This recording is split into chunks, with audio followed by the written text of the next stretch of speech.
ainda.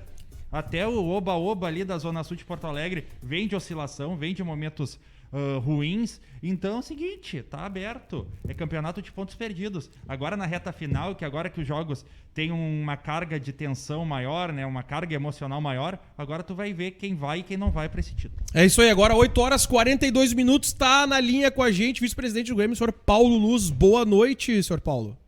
Boa noite. Boa noite aos ouvintes da Rádio Pachola. Boa noite ao Mário, ao Leonardo e ao...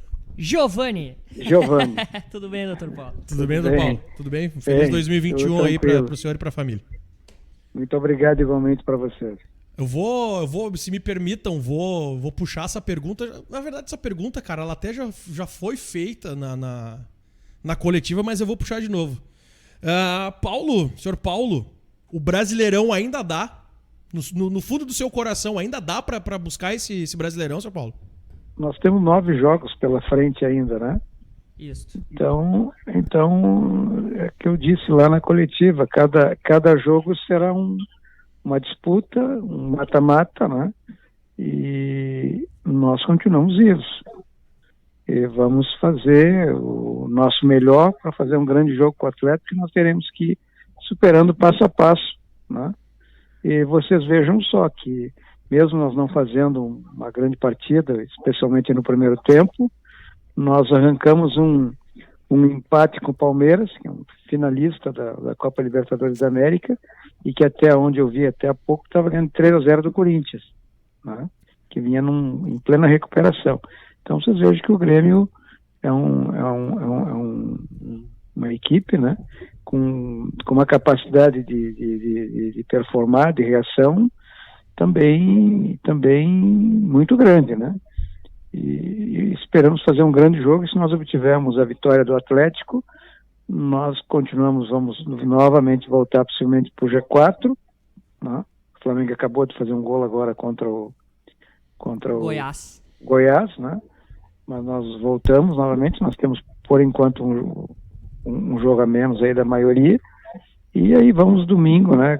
Agora é jogo a jogo. Primeiro é o Atlético, fazemos um grande jogo, e aí sim nos preparamos bem para o Clássico Grenal. Doutor Paulo, só antes do meu colega Leonardo Radelli fazer uma pergunta, eu vou atualizar aqui. O Corinthians, Palmeiras e Corinthians está 4-0 pro Palmeiras. Até eu me detive agora a ver o jogo, né? Porque até estava resolvido lá.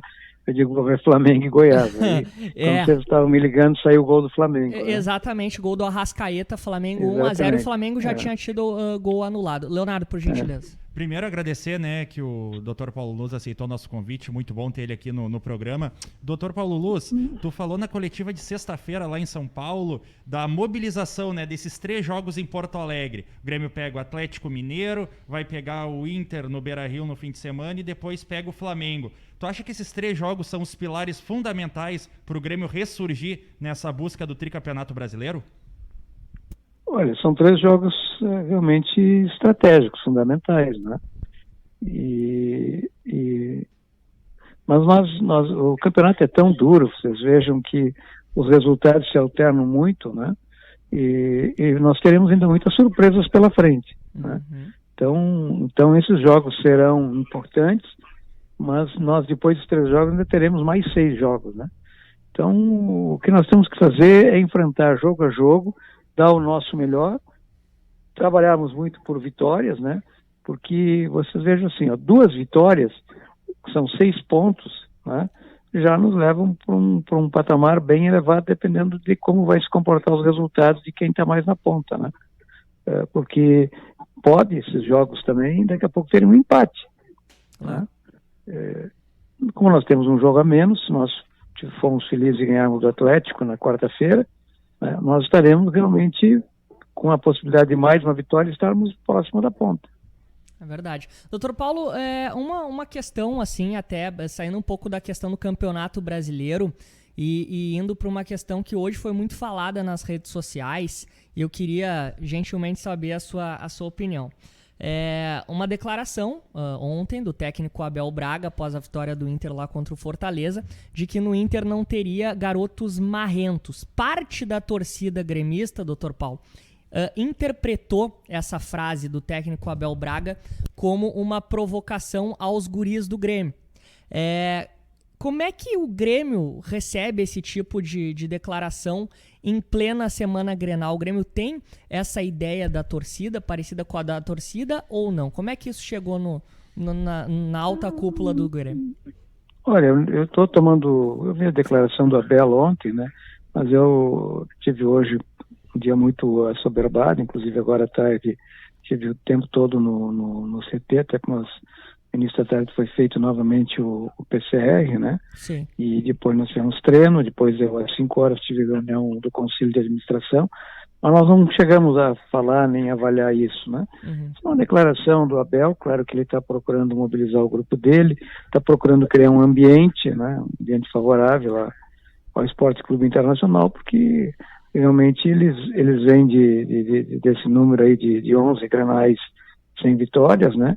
E o Abel é um treinador experiente, está procurando levar vantagem, mas o nosso ambiente é de extrema tranquilidade, serenidade, e a gente sabe que o Grenal é decidido das 4 linhas, né? Uhum. E o nosso grupo é um grupo muito, muito consciente, muito maduro, muito preparado para esse tipo de enfrentamento, com jogadores cascudos, mas também jovens que já participaram de outros Grenais. E os nossos meninos, se vocês olharem aí o histórico desses Grenais de 2020, né, olhem de todos os Grenais quantos meninos nós tínhamos em campo. Eu vou só me lembrar assim, nós terminamos o Grenal de Caxias do Sul, que foi o primeiro, que nós ganhamos naquele gol do Jean-Pierre. Quando o jogo se encerrou, nós tínhamos 6 meninos da base. É verdade. Né? E se vocês forem olhar, quando nós ganhamos com o gol do Maicon e do outro menino da base, do Isaac, também contem para ver, nós estávamos com Mateuzinho, Jean-Pierre, PP, né, Darlan. Né? Eu acho que então, o próprio Everton, né? O próprio Everton. O Everton ainda acho que jogou aquele Grenal. Isso. Né? Você se lembra que no final ainda o PP, ele e o PP fizeram algumas tabeladas e nós tivemos chance de ampliar o placar, né? Isso. Mas claro, o clássico Grenal é um grande clássico do futebol brasileiro e a gente sabe quanto é difícil, quanto é disputado, quanto é aguerrido, né? E nós temos tido a felicidade de nos últimos praticamente 2 anos e meio termos performado, né? Então, é com esse espírito, mas até eu te diria assim, o nosso foco nesse momento ainda não está no Grenal. Nosso foco nesse momento está no jogo de quarta-feira. Depois de quarta-feira, nós vamos, a partir de quinta de manhã, ou quando encerrar o jogo na quarta-feira, começar a pensar e nos preocupar com o clássico Grenal. Doutor Paulo, até tu falou aí dos guris do Grêmio, listou os guris do Grêmio. Tem um guri que a torcida trata entre tapas e beijos, ama ou odeia. O Jean-Pierre constantemente está na boca do povo, o pessoal elogiando, às vezes o pessoal criticando as performances do Jean-Pierre. E é uma máxima agora do torcedor gremista criticar as últimas atuações do Jean-Pierre. O que tu pode falar para esse torcedor? Qual é a tua avaliação do jovem talento gremista Jean-Pierre? O Jean-Pierre é um grande jogador, né? Um jogador com ferramentas, eu vou dizer assim, acima da média, né? Um jogador extra classe, e ele já viveu grandes momentos, como em qualquer profissão, em qualquer carreira, e no futebol também assim.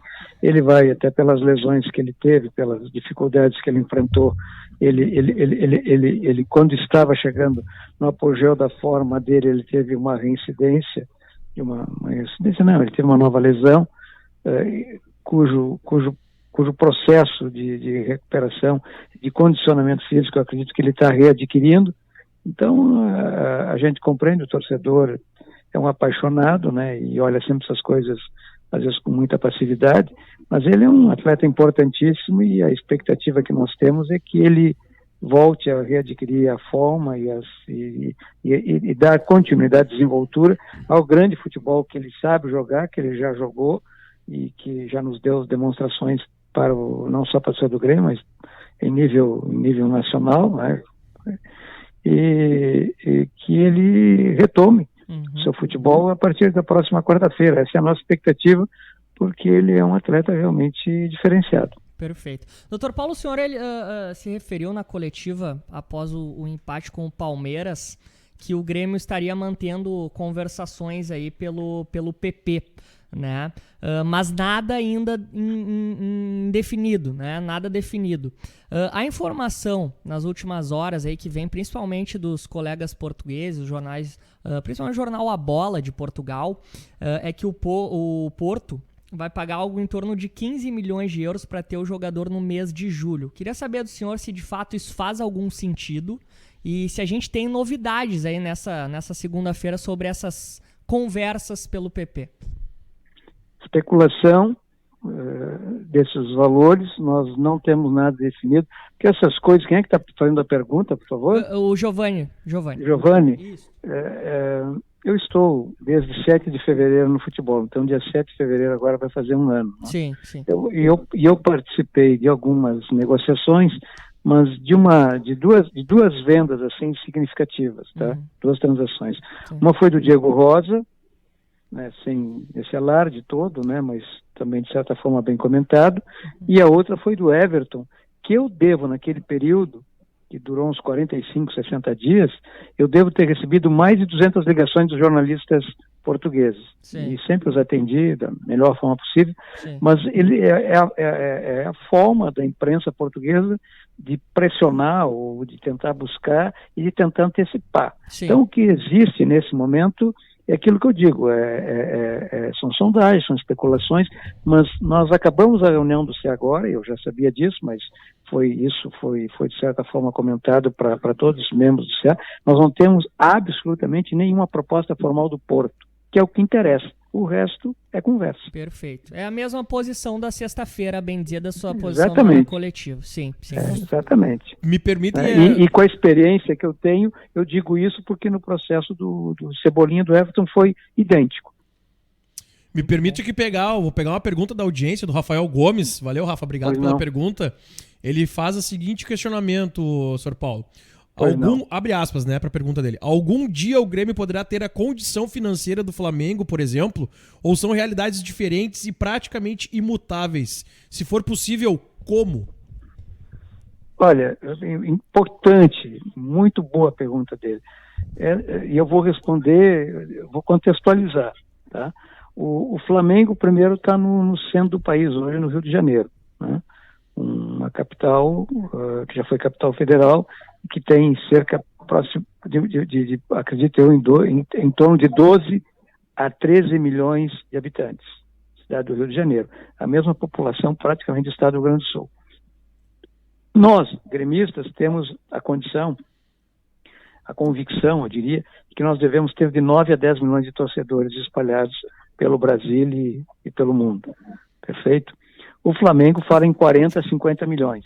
Então, você veja que são diferenças importantes do número de torcedores, né? E do que representa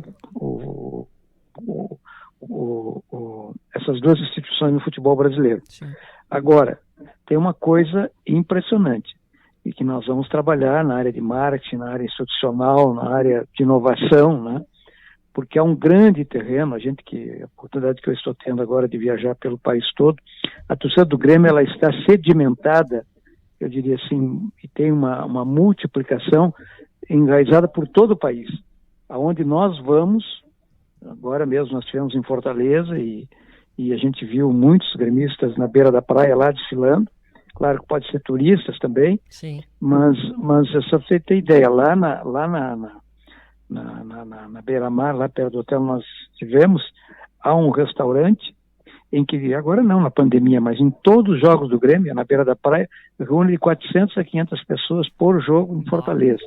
Então o que nós precisamos desenvolver? Nós precisamos ser audaciosos, e por isso que esse projeto do presidente Gomildo, que está baseado em 4 pilares. Tá? Temos responsabilidade fiscal, responsabilidade orçamentária. 2 é termos time competitivo para estarmos sempre chegando. Então, vocês vê que nos últimos 5 anos, 6 anos, nós todos os anos temos disputado um título importante, ou no mínimo chegamos a uma semifinal de Libertadores, e como esse ano da Copa do Brasil. E continuamos vivos no Campeonato Brasileiro, e tivemos também entre os 8 melhores da América. 3, né? Cuidado com a base, com a formação que nós temos, e temos uma base excelente, está aí as revelações e os atletas que nós temos atuando na equipe principal, ou formando o nosso grupo, ou mesmo constituindo a nossa equipe de transição. 4, foi a grande capacidade política, de consecução política, e vejo bem quando eu digo isso, de unidade, pacificação. Isso não quer dizer que a gente tem ideias únicas ou que o Conselho de Administração, o presidente Romildo, arbitram as coisas no Grêmio. Não. Nós somos uma gestão com alta capacidade de compartilhar, de ouvir, de dialogar e saber receber o contraditório como construtivo e as críticas também. Não é? Então, esses 4 pilares nos dão condições, né, de mantermos e aí é que vem uma situação, mantemos um patamar de conceito de futebol, de política de futebol, de filosofia de futebol, que nos leve a estarmos sempre nessa ponta das disputas, porque isso mantém o nosso torcedor mobilizado, e através desses processos de marketing, hoje envolvido com as redes sociais e tal, vamos dizer assim, nós temos hoje, com esse problema todo da pandemia, né, nós tínhamos 90 mil sócios, em março do ano passado. Nós, com as quedas que nós tivemos, vamos colocar, a grosso modo, o Grêmio tem 80 mil sócios, tá? Eu tenho convicção que nós temos todas as condições de, numa grande campanha, dobrarmos esse número para 160 e nos aproximarmos dos 200 mil. Com esse assunto da Arena, que o presidente Romildo está presidindo e conduzindo, né? No sentido de que daqui a pouco nós possamos realmente ter a gestão da Arena, nós, na minha concepção, porque eu, além de ser vice-presidente de futebol, sou vice-presidente nacional do clube, nós temos condições de, com a gestão da Arena, de criarmos condições de não só angariarmos mais torcedores, mas ter um processo todo de venda, de marketing, de abrangência nacional e abrangência fora do país, que realmente faça do Grêmio uma força. Claro que chegar no nível do Flamengo talvez seja muito difícil, principalmente o nível de investimento, até pela ressonância que eles têm. Mas nós podemos nos tornar muito mais forte em nível Brasil, principalmente no Sul e no Sudeste, né? Mas também nós já somos reconhecidos, nós já temos muita credibilidade na América Latina, desde que ganhamos a Libertadores em 17, e porque temos estado em todas as Libertadores nos últimos anos, né? A nossa passagem pelo Mundial enfrentando o Real Madrid. Então, o que eu posso te dizer é que, vejam só, isso é um dado importante para te responder a pergunta do Gomes, né? Isso, Rafael Gomes. Do Rafael. Quantos clubes são superavitários, serão superavitários em 2020? O Flamengo será superavitário, o Palmeiras será superavitário, o Corinthians, o Atlético Mineiro, os times do Rio, o próprio co-irmão. Eu não sei, não posso responder pelos outros. O que eu posso responder é que o Grêmio será superavitário. E vou dizer mais. Nós já estamos com um planejamento econômico-financeiro que também seremos superavitários em 2021. Então, essa solidez econômica, e vejam só, nós temos consciência de que o nosso associado, e eu quero fazer um agradecimento, não nos abandonou, continua contribuindo fielmente, não é? Sem futebol. Nós vamos daqui a pouco completar um ano, dia 15 de março, nós vamos completar um ano sem ter um jogo com torcida na Arena, né? E continuamos num patamar de perto de 80 mil sócios, né? Tivemos uma arrecadação do quadro associativo que suplantou praticamente a casa dos 63, 64 milhões no ano de 2021. Então, o Grêmio é uma força pela capacidade da nossa estruturação, pela capacidade de governança, pela capacidade de disputa e principalmente por essa capacidade de formar atletas, a nossa base, né? Atletas, eu não vou aqui ser repetitivo, todo mundo sabe as transações que nós temos feito, mas acima de tudo dentro de uma política que, primeiro, nós queremos desempenho desportivo, e por isso que o PP só sai depois das finais da Copa do Brasil. Certamente ele será muito importante para essa disputa. Segundo, depois de ganhos desportivos, nós temos auferido saldos positivos através dos ativos financeiros, que são as transações que a gente tem feito para a Europa e outros continentes. Então é toda uma política muito bem constituída, né? E que pode nos levar realmente, e esse é o desiderato do Grêmio, que o Grêmio trabalha com planejamento estratégico, o Grêmio trabalha com governança. Agora mesmo nós estamos com uma empresa, uma consultoria renomada aí, fazendo um trabalho de preparação de todas as nossas rotinas, de todos os nossos procedimentos, via conselho deliberativo, para o quê? Para que as práticas que foram desenvolvidas na gestão do presidente Romildo, e que nem todas estão escritas ou delineadas através de um procedimento, de um regulamento, ou de um processo rotineiro apenas, né, que a gente faz pelo processo cultural que nós instalamos, mas que isso fique sedimentado através de documentos formais, para que os novos dirigentes do clube, independente das suas vontades, tenham que seguir esses regulamentos, que serão estatutários e procedimentos formais aprovados pelo Conselho Deliberativo. Então, é uma gestão estruturada, que sabe o que quer, para onde quer, e que pode nos levar realmente a ser uma força. Nós já somos, mas realmente podemos ter essa capacidade de investimento, essa capacidade financeira, que daqui a pouco nós chegaremos num patamar que não precisaremos todos os anos nos desfazer de um atleta de ponta para podermos equalizar e equilibrar o nosso orçamento. Agora 9 horas mais 3 minutos, pra gente tem que, né, liberar o Sr. Paulo. Cara, veio mais uma pergunta aqui da audiência, um superchat do Robson Landvoig, eu acho que é assim que fala, Robson, e eu vou considerar como a última pergunta pra gente encerrar aqui também o programa, que já são quase 9h05 da noite. A pergunta do Robson, que é nosso ouvinte aqui na rádio. Pergunta, abre aspas, a direção parece que procura passar pano muitas vezes nos erros de escalação do Renato. Portanto, a direção tem controle e cobranças? Renato muitas vezes parece teimar nos erros. Pergunta do Robinson. Senhor Paulo, pode responder. Robson, primeiro, se vocês olharem assim atentamente as entrevistas do presidente Romildo e as minhas, no final, lá no dia 30, quando nós classificamos diante do São Paulo, o presidente Romildo fez uma declaração, e eu tenho muito cuidado em absorver as declarações dele, que são sempre muito sensatas e muito verdadeiras. E ele disse uma coisa: aqui a cobrança leal, aqui as cobranças são feitas de forma leal, de forma franca, né, e transparente. É por isso que o nosso grupo é um grupo que performa, porque nós temos essa capacidade de diálogo, essa capacidade de transparência, e temos um ambiente sadio, um ambiente fraterno, um ambiente de amizade, mas um ambiente com a responsabilidade, quando necessário, da cobrança.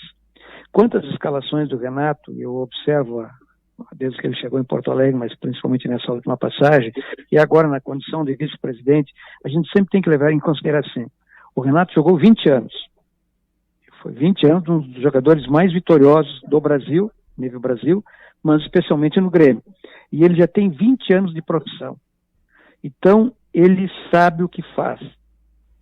Cuidem que ele tem sempre discernimento, porque ele, e quando ele diz nas entrevistas, só quem vive o dia a dia do vestiário, só quem conhece o ambiente do CT, de todos os treinamentos, de todas as atividades, do ambiente, do aspecto anímico, do aspecto emocional, do aspecto físico, do aspecto tático, do aspecto do atleta, é que sabe por que vai ou não escalá-lo. E isso ele tem pleno domínio, né? Então, às vezes aquilo que aparentemente parece que é uma escalação, ele tem razões, ele tem motivos, ele tem conhecimento profundo do plantel, das condições de cada atleta naquele momento, e claro que quem não está, às vezes, vivenciando o processo, fica, e com todo o direito com essa imagem, né, ou com essa versão. Mas quem está no dia a dia, né, tem plena compreensão por que ele está tomando aquela atitude, escalando A, B ou C, porque realmente ele está fazendo aquilo que ele entende que é o melhor, né, para a gente conseguir a performance, o desempenho e as conquistas e as vitórias e os títulos que nós almejamos. Para encerrar, Dr. Paulo Luz, uma pergunta. O Grêmio já olha para o mercado e já faz alguma movimentação para futuras contratações? Alguns nomes como Roger Guedes, Nicolas de la Cruz interessam para o Grêmio? Grêmio já faz algumas movimentações de contratação? Neste momento, não. Olha a minha ênfase, não. Sabendo que nós teremos uma temporada, mas por quê? Porque nós precisamos respeitar os profissionais que vão fazer esse enfrentamento a partir de quarta-feira, nesses 9 jogos que definirão a nossa sorte no Campeonato Brasileiro, e também em 2 jogos, né, contra um grande adversário, que é o Palmeiras. Em 2 jogos serão dificílimos, muito equilibrados, muito parelhos. Então, seria uma falta de consideração qualquer tratativa, qualquer sinalização nesse momento. Não, o nosso plantel é o atual, é com ele que nós vamos até o fim dessa jornada. Claro, quando iniciarmos a nova temporada, né, a nossa intenção é manter a grande maioria do nosso elenco atual, fazer as necessidades e as carências através de novas contratações, de novas aquisições para aquelas que forem necessárias, mas sempre também com cuidado de primeiro olhar para nossa base e para nossa formação. E Dr. Paulo, a própria renovação, tem jogadores fundamentais, né, Dr. Paulo, encerrando o contrato em dezembro de 2021, como por exemplo aqui Jeromel, Maicon, Diego Souza, que também, né, são jogadores que eu acredito que a direção já esteja pensando, né? Mas isso é um assunto que nós vamos tratar só a partir do segundo trimestre de 2021. Perfeito. Bom, agora 9 horas mais 8 minutos, senhor Paulo, eu quero agradecer aí a participação do senhor por telefone, que finalmente a gente conseguiu fazer o encontro, né? Há algum tempo a gente tá tentando e não tinha conseguido a agenda, agora rolou. Obrigado pela moral aí e um bom 2021 e que esse final de temporada de 2020 nos traga o Hexa, que tenho certeza que toda a torcida do Grêmio quer. Eu fiquei muito honrado, agradeço muito a oportunidade, o espaço, e estarei sempre às ordens da Rádio Pachola. Muito obrigado, muito boa noite pro senhor. Boa noite. Tá aí, gurizada. Deixa só o passarinho voltar ali com a trilha, porque senão vai ficar totalmente sem som. O que tu achou?